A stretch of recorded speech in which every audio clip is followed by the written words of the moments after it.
It's taken nearly 2 months for this iFlight BumbleBee to arrive. Now obviously the current situation is a problem, but they've also been on back order for quite a while now, probably because they're just so popular. So this review comes to you a little bit late, but this is the very latest version for 2020, and there's been a few changes since I first ordered it. So the big question at the moment is, should you buy this or the Diatone Taycan? My Taycan is on the way, so I can't answer that one just yet, but I can tell you what I think about this BumbleBee. Hello and welcome to the Whirly Bloke channel.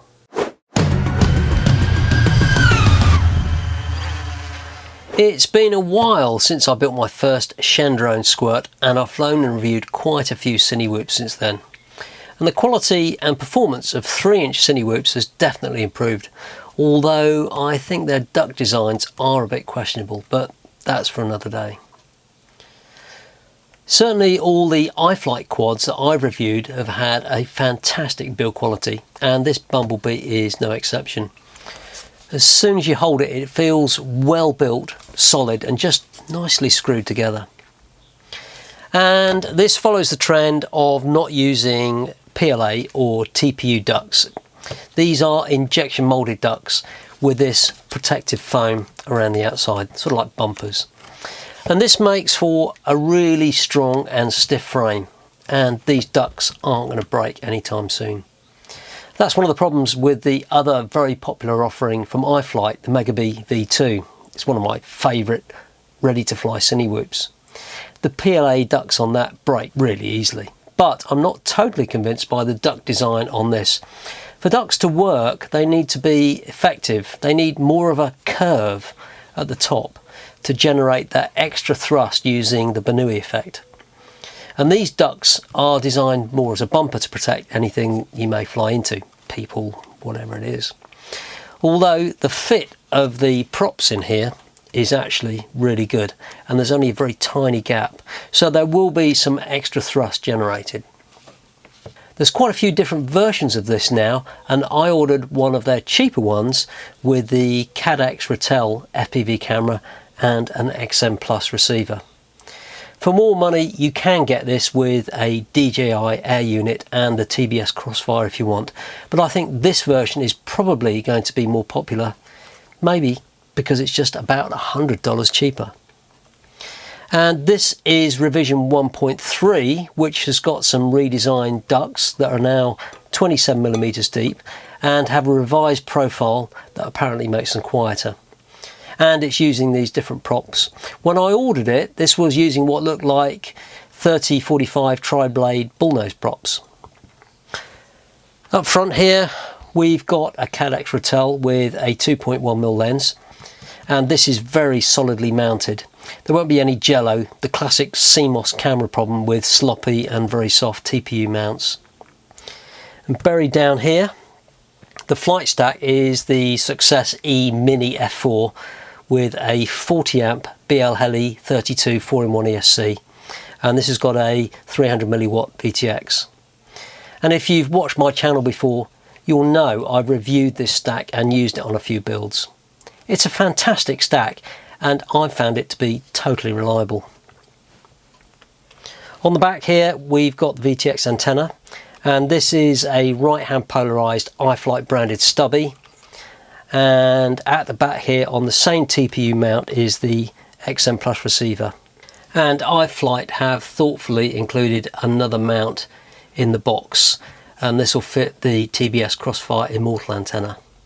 They also include a spare set of props here, some additional hardware, bolts there, and a couple of pretty good battery straps with metal buckles. And the motors in here are the XING 1408 3600 kV version, and if you order the 6S version you'll get the 2800 kV versions of those motors. The 3600 kV ones are exactly the same as they fit to the MegaBee, and I found them to be silky smooth and very responsive, really very nice. And in a recent change, they pair these motors with these Nazgul 3040 props. Now these look, let's get some out of the box here. These look exactly like the dedicated 75mm tri-blade props that Gemfan make for their ducted Cinewhoops. Look almost exactly the same. But for me, the big thing about this quad is the frame and the duct construction. The 2mm plates for the frame are cut from T700 carbon that's apparently got 40% more tensile strength compared to common 3K carbon. But I can't really confirm that. But it does look and feel very high quality, and the frame, as I said before, is very stiff. Now, I need to flash the XM Plus here with the EU LBT firmware for my radio. So let's strip this down and take a closer look at how it's all been put together.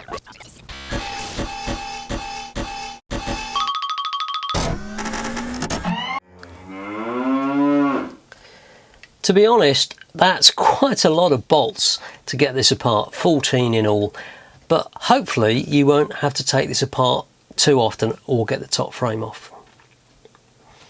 So looking at the construction of this, you can see why it's so strong.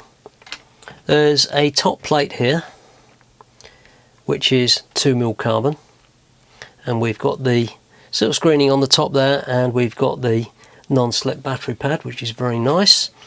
And you've got the same type of construction on the bottom, and then you've got these standoffs, and that's what holds this all together with the bolts. And then you've got the foam bumpers, I guess you call them, that fit down over the top, and then these squeeze, they only go one way round, down in here pretty tightly, I have to say, and it's just locates on the bottom frame. Need to twist it slightly. There we go, just snaps in, and that makes it stiff already. It's really very good. But then, actually I've done that in the wrong order, haven't I? So let me just take that out again. So this frame goes over the top. Get the antennas through there.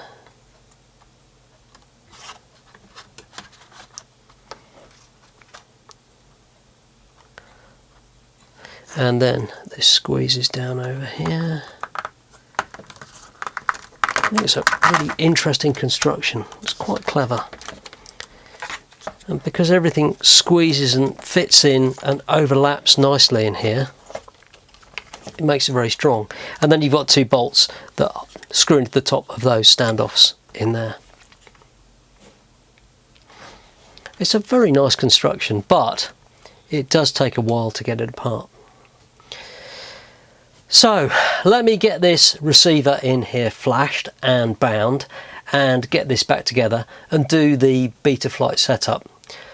So I've got my Taranis X9D set up with a new model for the BumbleBee, and it is bound to the receiver. If you're not sure how to do this, I've covered this in a lot of detail in another video, which I'll leave a link to up here and in the description. Now, because of the way the flight stack is organised on here, you will need external battery power as well. And again, I've got another video that shows how to set up a bench power supply so that you can do this. And the BumbleBee is connected to the computer by the USB lead, and iFlight thoughtfully provide this useful 90-degree adapter bracket down here. Okay, so let's get into BetaFlight. So let's connect. That's all good. First thing we'll do is reset the Z axis and calibrate the accelerometer. Perfect. You need to make sure this is on a flat surface for this. Also remember, when you've got battery power on here, it will be powering the VTX as well, so make sure you've got an antenna plugged on here. I've got the current setting very low on my bench power supply, so the motors will only turn very slowly at best. If you're doing this with a battery, make sure you take the props off. Okay, so let's have a look in here and see what we've got. We're on BetaFlight 4.1.2, which is fine. Ports, so this is the USB port, then UART1 is being used for the IRC tramp protocol to switch the different power settings and channels on your VTX. UART2 is being used for serial RX, which is the S-bus for the receiver. And we've got a spare UART3 and spare UART6. Okay, so we've got this set to D-Shot 300, and these are all the settings that iFlight set in the factory. We've got reversed props, so the props are going outwards. So you can see here, that's the way they've been configured. That's all good. I'm not going to touch any of these settings. S-bus is already set, which is great. What else are we going to do? Oh, I'm going to turn air mode off. I like to have air mode on only when I'm in acro. Otherwise it tends to jump about a bit when you're landing and that sort of thing. So let's turn that off. Save and reboot. And let's just reconnect. Let's have a look at the power and battery. These are all fairly standard settings. Now that voltage needs calibrating. On my bench power supply, which you can't see, the voltage on here is 16 volts and that's 16.3, so we can adjust that a little bit later. We'll use these, but let's get on to the more important things. Failsafe is set to drop, which we will check in a minute. PID tuning, well, this is what iFlight have set out of the box. I will set in a couple of additional rate profiles. This seems quite low, but I'm keen to try this with the settings that iFlight configure for you. Receiver, so let's get this set up. Let's just check that everything's working. So we've got nothing. It's because the transmitter is too close to the receiver. Let's move this away. There we go. So you need to remember that when you're doing this, if the transmitter is too close to the receiver, it won't talk. So let's have a look back. We've got throttle, yaw, pitch and roll. That's all good. We've got an arm switch. We've got a mode switch. Flight mode, angle. We've got switches that I'm going to use for Turtle mode activated. turtle mode and various bits and pieces. Down here, aux 12, that means on here we've got the RSSI signal on aux 12, which we can take advantage of. There's no telemetry on this receiver, but again, you'll see in another video that I'll leave a link to up here how to actually get the RSSI signal in your goggles without having telemetry. It's pretty straightforward to do. So that's all fine, nothing needs to change there. Armed, disarmed. Perfect. So I use this switch here to change my modes. Acro, flight mode, angle. So let's set up angle to start with. Flight mode, acro, flight mode, angle. aux 1. Bring that down there. Horizon, which I never ever use. I haven't used this for a very long time, but it's sort of a habit of doing things. Flight mode, horizon. So look here. Flight mode, angle. It would help if I picked the right aux channel, wouldn't it? So there we go. Flight mode, horizon. Excellent. And acro is when they are both Flight mode, not acro. set, but what I like to do is enable air mode when we are in acro only. By doing that, Flight mode, horizon. Flight mode, acro. Perfect. Flight mode, angle. So let's just save that. Flight mode, horizon. Perfect. Flight mode, acro. So I will summarize all this in a second. Is there anything else I want to set up? The only thing I want to set up is the flip over after crash. which is turtle mode, and we'll put it on Turtle mode activated. aux 4. There we go. Perfect. So the way to check all these is to hide unused modes. So we have got arm on this switch, Armed. working, Disarmed. angle, Flight horizon, Horizon. Flight mode. and that's acro with air mode over here, Flight mode. and flip over after crash Turtle mode activated. is there. So that's my stock setting that I use. OSD. Okay, so actually one thing I do need to do is on the receiver, you'll notice here that aux 12 is receiving RSSI information. So if we make this aux 12 and save, and we recycle everything, so we go disconnect here. So now everything is turned back on, and we've now got the RSSI showing on the info page here, and we'll be able to display that on the OSD. So let's go up to the OSD. So RSSI I'll put up the top there. Craft name I'll put over here. Current draw over there. Battery voltage bottom right. Okay, let's save that. And the last thing I want to do is change the fonts. So we're going to font manager, and I like the extra large font. Upload. And this will reboot. Reconnect. One last thing we'll do is set up the voltage meter. Now this is displaying 16.31 volts, and that's what will be displayed in the OSD on my goggles, and this is used for detecting the various voltages for warnings and so on. But my bench power supply is saying 16 volts, so this is slightly out. Now we can adjust this using the scale. Again, I've got another video that explains this in more detail, but basically these are fine, medium and sort of coarse adjustments. So if I bring this down a bit and save. 15.4 is too high, too low rather. Let's go to there. That's almost perfect. 16.02, excellent. So that's in sync with what the voltage is on my bench power supply that's powering the quad at the moment. Okay, we're all pretty much done. So let's go out and give it a quick check over. Well, here we are out in the field.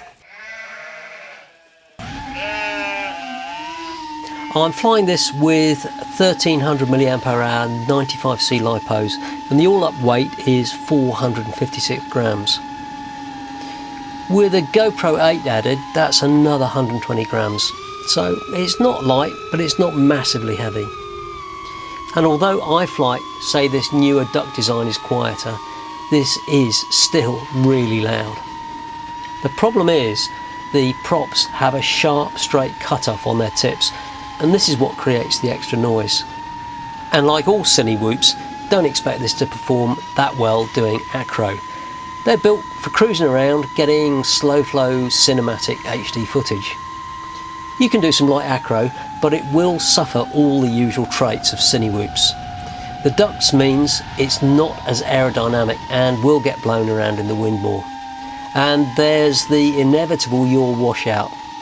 At low throttle settings, when there's low torque and low RPM, the props effectively stall because they have to work hard to push the air through the duct, which you wouldn't normally have if you didn't have a duct. The motor stops and that corner will just drop until there's more throttle applied.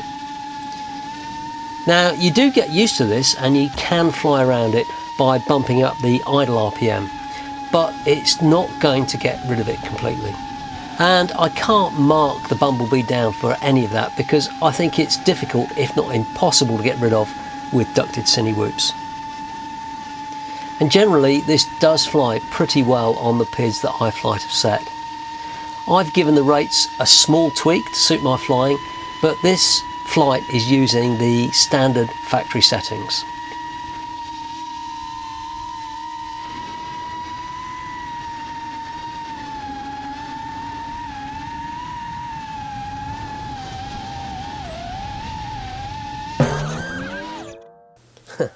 Oh well. When I ordered this, it didn't come with a GoPro mount, so I've designed this one. You can get them from iFlight, but I didn't really want to wait another 2 months for it to be delivered. So if you plan to get one of these, remember to order the mount at the same time. But I'll leave a link in the description where you can get hold of this mount. Flight times, they're pretty much what I expected. With a 1300 mAh 4S pack, I've been getting around 4 to 5 minutes, but as usual, it really depends on how you fly. I've had this for just over a week now, and I've got some great footage with a Hero 8 strapped to the top. Now, the other big thing about Cinewhoops is how hot the motors get. Pretty much every man and his dog has published ways to stop motors getting hot on Cinewhoops. But I've got my own theory why it happens, and I'll be doing a video on this very soon. I pretty much disagree with all the popular theories and fixes, so I want to get it right before I release that video. And the motors on this, after all the flights, were very cool, and there's a good reason. It's nothing to do with the tune or the RPM filters in BetaFlight. It's because it's physically a very stiff frame design. And I think iFlight have done their usual great job with the BumbleBee, and it's up to the excellent standard we've come to expect from them. Is this better than a diatone Taycan? As soon as mine arrives, I'll do a bit of a comparison. As always, thanks for watching, and if you found that useful, give me a thumbs up and leave a comment. And if it's your first visit, then please do the subscribe-y belly thing up here to get notified when I post new content. I'll see you next time.